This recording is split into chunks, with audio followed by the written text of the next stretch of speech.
my shimmering star. I am Amika Daya. Welcome you all to this amazing platform of Tutors Theory. Our today's topic is collection, classification, and tabulation of data graphical representation. This one is the part of Unit 3, Chapter 6 of DLED second year Teaching of Mathematics. इस chapter में हम जानेंगे data को collect कैसे करते हैं, different kind of हमारे पास tools क्या है जिससे हम डाटा को कलेक्ट कर सकते हैं और उनकी ग्राफिकल रिप्रेजेंटेशन भी कैसे करते हैं। हमारे जो भी प्रीवियस यूनिट्स मतलब हमारे जो प्रीवियस चैप्टर थे, आपको इससे पहले वो चैप्टर्स देखने चाहिए जिसके अंदर हमने स्टैटिस्टिक्स को जाना, क्या फ़ायदे हैं, डेली लाइफ में क्या यूज़ होती हैं और कैसे आप कंप्राइज कर सकते हो। तो इसमें हम एप्लीकेशन जानेंगे कि अब तक हमने जो थ्योरेटिकल सीखा उसे कहाँ अप्लाई कर रही हैं। फर्स्ट है हमारा डाटा कलेक्शन। डाटा कलेक्शन क्या होता है? वो इन्फॉर्मेशन जिसे हम कलेक्ट करते हैं टू मेक और to process out that information. किसी इन्फॉर्मेशन को प्रोसेस करने के लिए, उस पर प्रक्रिया लगाने के लिए आप कलेक्शन करते हो। तो कलेक्शन भी तीन प्रकार से होती है, या तो प्राइमरी रूप से करते हैं या इंटरनल रिकॉर्ड मिल जाते हैं या फिर सेकेंडरी चीज़ें जो होती हैं वैसे हम कलेक्शन कर सकते हैं। फर्स्ट है सेकेंडरी रिकॉर्ड। सेकेंडरी रिकॉर्ड में क्या है? When an investigator uses the data which already been recorded, यहाँ पे जो हमारा रिसर्चर है या हमारा जो इन्वेस्टिगेटर है वो अपना डाटा खुद से कलेक्ट नहीं कर रहा है, वो अपना डाटा कहाँ से ले रहा है? किसी ऐसे रिसोर्स से ले रहा है जहाँ पे ऑलरेडी डाटा गिवन है। जैसे जर्नल हो सकते हैं, रिपोर्ट्स हो सकती हैं, गवर्नमेंट पब्लिकेशन हो सकता है, गवर्नमेंट पब्लिकेशंस हो सकते हैं और रिसर्च ऑर्गेनाइजेशन हो सकती है जो अपना डाटा शेयर कर देते हैं और जिन्हें हम एज इट इज यूज कर सकते हैं अपनी रिसर्च के अंदर। नेक्स्ट है इंटरनल सोर्स। इंटरनल सोर्सेज क्या होते हैं? वो सोर्सेज जैसे अगर मैं किसी कॉलेज में पढ़ा रही हूँ, एक इंस्टीट्यूशन में हूँ, वहाँ पे मेरे पास बच्चों के 10th की मार्कशीट भी है, 12th की मार्कशीट भी है, मतलब बायोडाटा है, नाम क्या है, एज क्या है, कितने परसेंट मार्क्स उनके आए हैं, आधार कार्ड का क्या नंबर है, फादर का क्या नेम है। तो ये सारी इन्फॉर्मेशन इंटरनल सोर्स होते हैं किसी इंस्टीट्यूशन, किसी बिजनेस, प्रोफेशन, फाइनेंस या प्रोडक्शन ने जिन्होंने अपना डाटा सेव करके रखा हुआ है, वो डाटा शेयर कर देते हैं हमारे इन्वेस्टिगेटर के साथ। इसके बाद आते हैं प्राइमरी स्रोत। प्राइमरी स्रोत होते हैं यहाँ पे रिसर्चर को खुद जाना है मार्केट में, खुद जाके पॉपुलेशन को छांटना है और पॉपुलेशन में से अपना डाटा स्वयं से कलेक्ट करना है। तो यहाँ पे ये चीजें तब होती हैं जब ना तो सेकेंडरी डाटा हमारे पास प्रोवाइडेड हो और ना ही हमारे पास कोई ऐसा इंटरनल डाटा है जो हमें चाहिए होता है। तब हम प्राइमरी रिपोर्ट पे प्राइमरी लेवल पे जाके अपने आप ही डाटा की कलेक्शन करते हैं। इसके बाद है क्लासिफिकेशन। क्लासिफिकेशन क्या हो जाएगा? हमें अगर मैं नॉर्मली बात करती हूँ तो क्लासिफिकेशन होता है अगर जो कैरेक्टरिस्टिक्स हैं उसके अकॉर्डिंगली हम चीजों को क्या कर देते हैं, क्लासिफाई कर देते हैं और चीजों को एक साथ रख देते हैं इन अ सीक्वेंस, तो वो उसका क्लासिफिकेशन कहलाता है। यहाँ पे क्या बात है, हमारे पास क्लासिफिकेशन में हमारी फ्रीक्वेंसीज आ जाएंगी और स्कोर्स आ जाएगा जो भी हमारा कलेक्टेड डाटा था उसके रिगार्डिंग, और हम यहाँ पे डाटा को अरेंजमेंट करते हैं। So arrangement of data in a group according to similarity is known as classification. तो फर्स्ट है कंडेंस फॉर्म में सबसे पहला जो है हम किस में करते हैं? Tabular representation. अगर मैं कहूँ Ram get 16 marks in unit test of maths, Ram get 18 marks in Hindi, और ऐसे ही मैं यहाँ बस इतना लिख दूं हिंदी, यहाँ पे मार्क्स डाल दूं, यहाँ पे सब्जेक्ट डाल दूं और यहाँ लिख दूं 16, यहाँ लिख दूं 18, तो देखो कितना कंप्राइज हो गया है, कंडेंस हो गया है वो डाटा।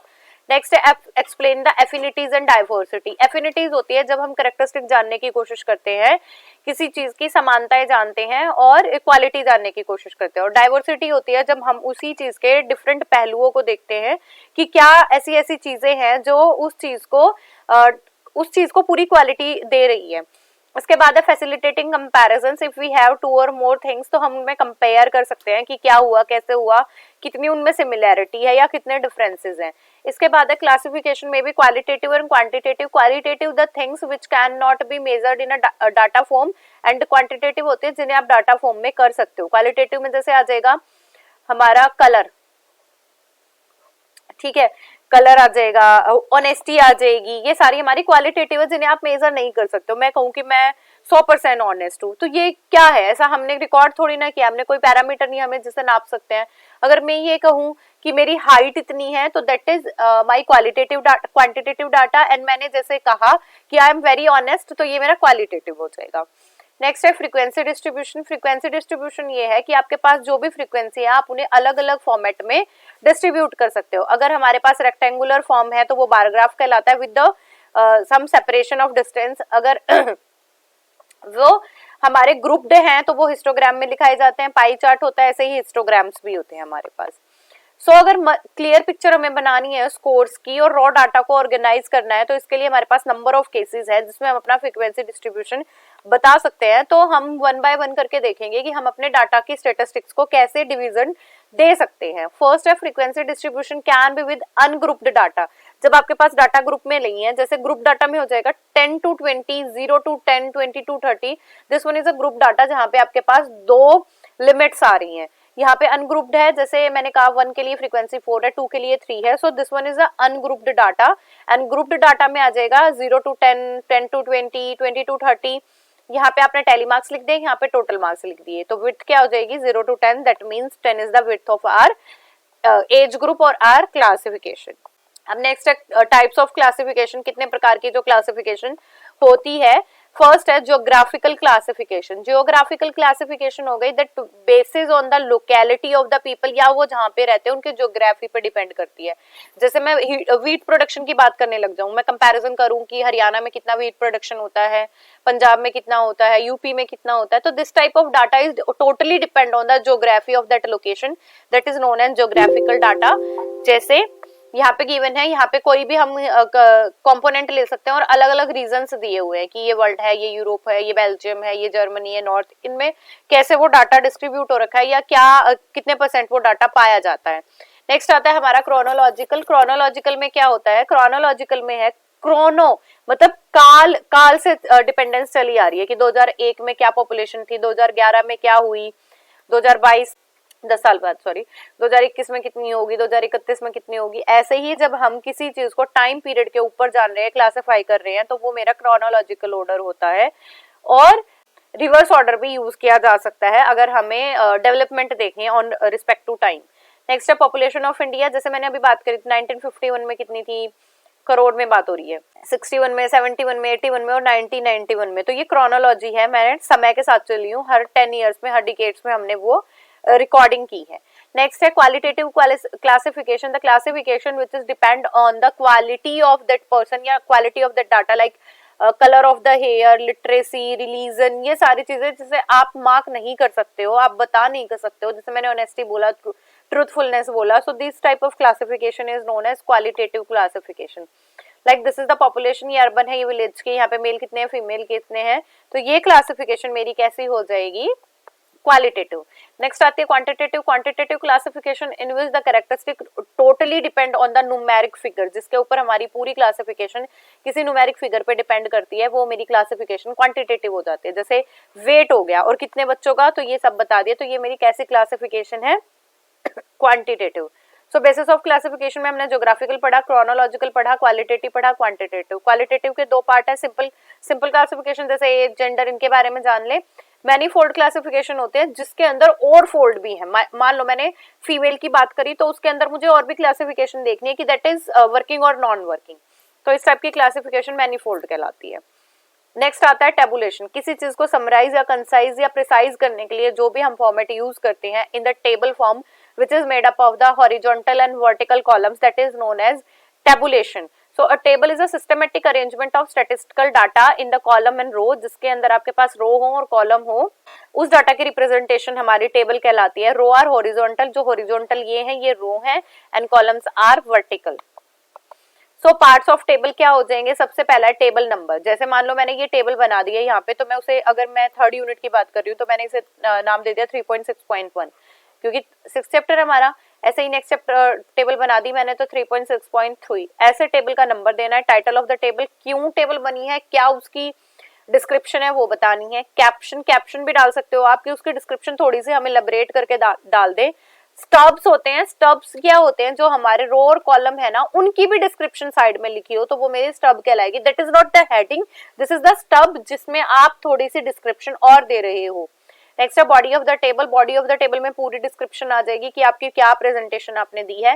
हेड नोट होता है, अगर आपको कोई भी नोट करके इंपॉर्टेंट इन्फॉर्मेशन लिखनी है तो आप यहाँ पे लिख दो ऊपर टेबल के ऊपर, तो वो हेड नोट कहलाता है। ऐसे ही जो नीचे लिखा जाता है वो फुट नोट कहलाता है। जैसे ये मेरा फुटर है, tutors theory by Anamika Dahiya, this is known as the footer. आप ये लोगो लगाया उसे मैं हेड नोट भी बोल सकती हूँ अपना, ठीक है।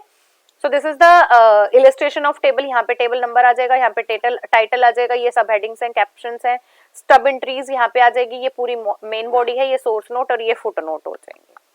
नेक्स्ट है ग्राफिकल रिप्रेजेंटेशन। जब भी आपके पास डाटा क्लियर फॉर्म में हो तो उसे डिस्प्ले कैसे करना है या फिर प्लॉट कैसे करना है हॉरिजॉन्टली और वर्टिकली लाइंस के अंदर। So we can say that graph is created on the two mutually perpendicular line X and Y पे बनाया जाता है, on which appropriate scales are indicated, जिसके ऊपर अप्रोप्रिएट स्केल्स इंडिकेट करे गए हों।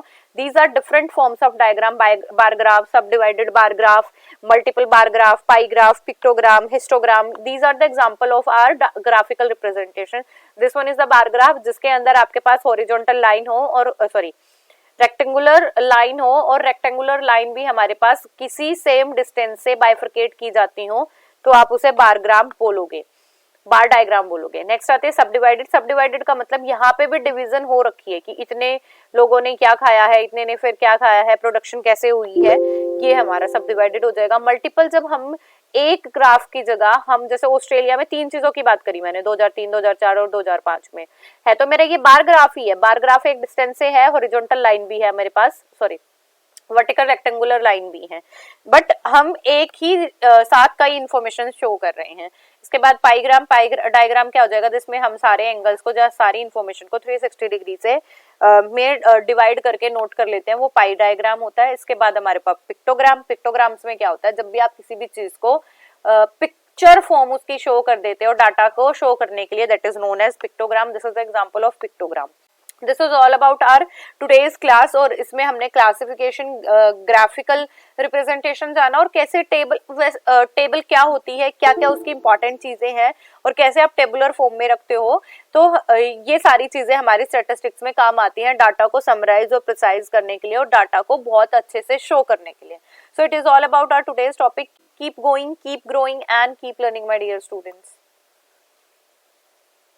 Bye bye, take care.